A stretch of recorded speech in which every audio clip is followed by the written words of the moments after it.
warahmatullahi wabarakatuh. Pada kesempatan ini saya akan memaparkan terkait dengan penggolongan obat. Penggolongan obat bertujuan untuk meningkatkan keamanan dan ketepatan penggunaan serta pengamanan distribusi obat kepada konsumen. Penggolongan obat menurut undang-undang dibagi menjadi 4. Yang pertama adalah obat bebas, yang kedua obat bebas terbatas, yang ketiga obat keras, dan yang keempat narkotika dan psikotropika.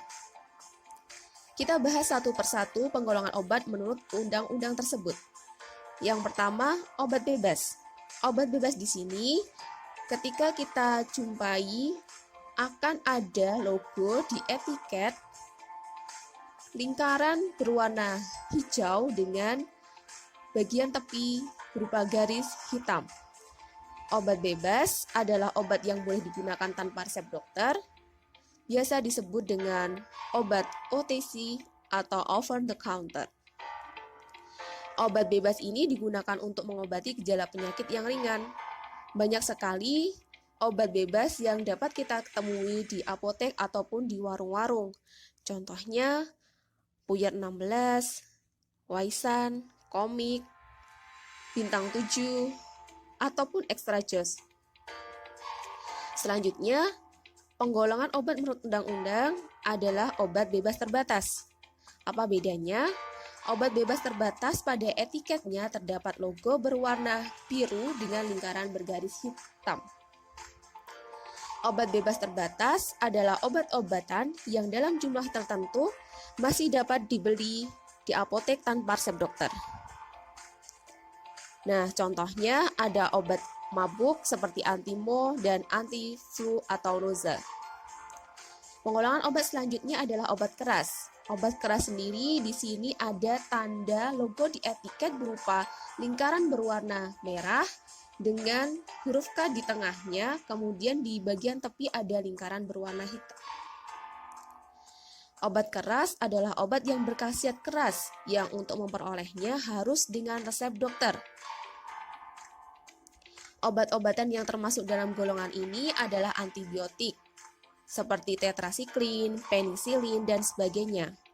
Serta obat-obatan yang mengandung hormon, untuk pengobatan kencing manis, obat penenang, dan lain-lain.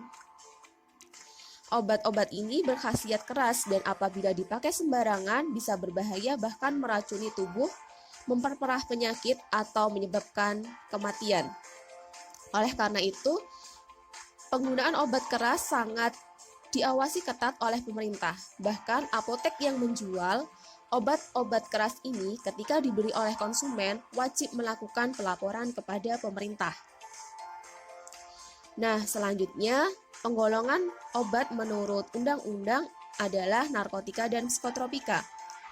Tanda logo obat yang tergolong narkotika dan psikotropika adalah palang berwarna merah dengan garis lingkaran di bagian luar berwarna merah.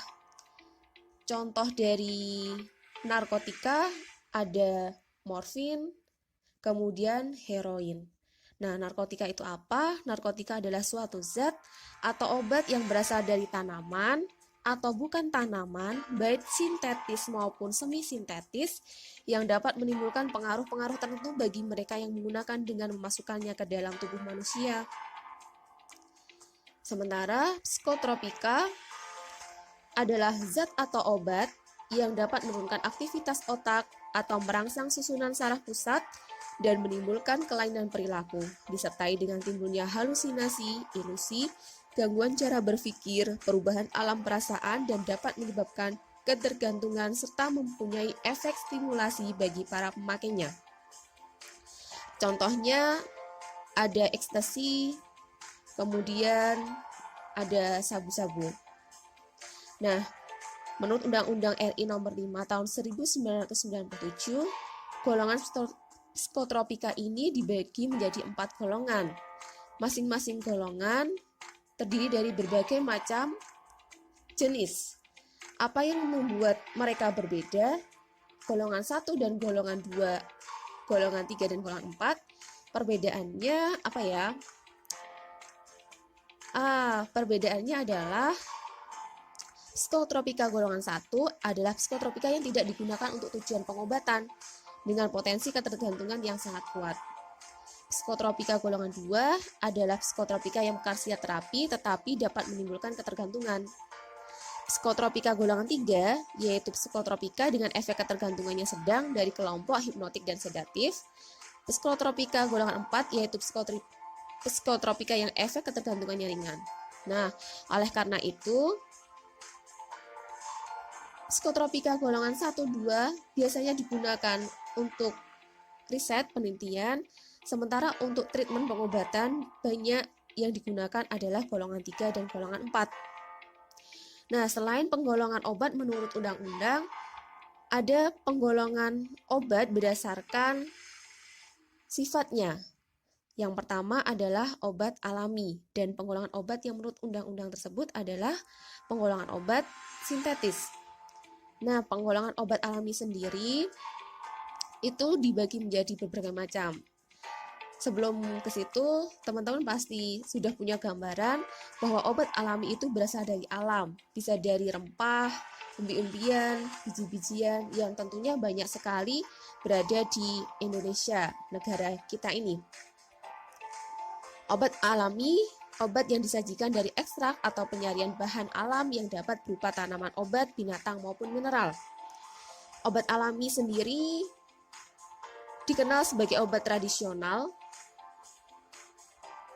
dan sekarang dikelompokkan menjadi 3, yaitu jamu, kemudian obat herbal terstandar, dan fitofarmaka. Apa bedanya?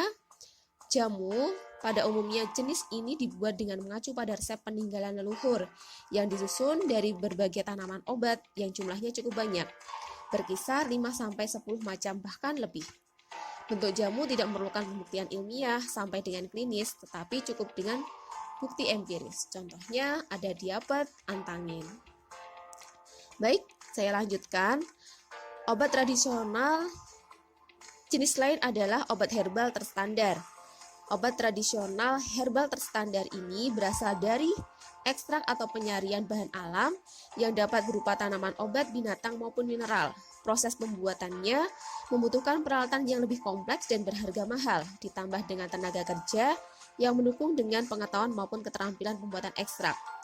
Bedanya dengan obat terstandar dengan jamu, obat herbal terstandar ada pembuktian ilmiah berupa penelitian-penelitian preklinik seperti standar kandungan bahan khasiat, standar pembuatan ekstrak tanaman obat, standar pembuatan obat tradisional yang higienis, dan uji toksisitas ataupun kronis. Nah, yang terakhir, untuk jenis obat tradisional atau obat alami adalah fitofarmaka. Fitofarmaka adalah bentuk obat tradisional dari bahan alam yang dapat disejajarkan dengan obat modern karena proses pembuatannya yang telah terstandar, ditunjang dengan bukti ilmiah sampai dengan uji klinik pada manusia. Contoh yang dapat kita temui di lingkungan kita, contohnya diapet, stimulum. Nah, itu tadi paparan terkait dengan pengolahan obat. Semoga materi ini bermanfaat. Tibanya saat teman-teman untuk mengerjakan post-test yang saya unggah di Classroom. Selamat mengerjakan. Assalamualaikum warahmatullahi wabarakatuh.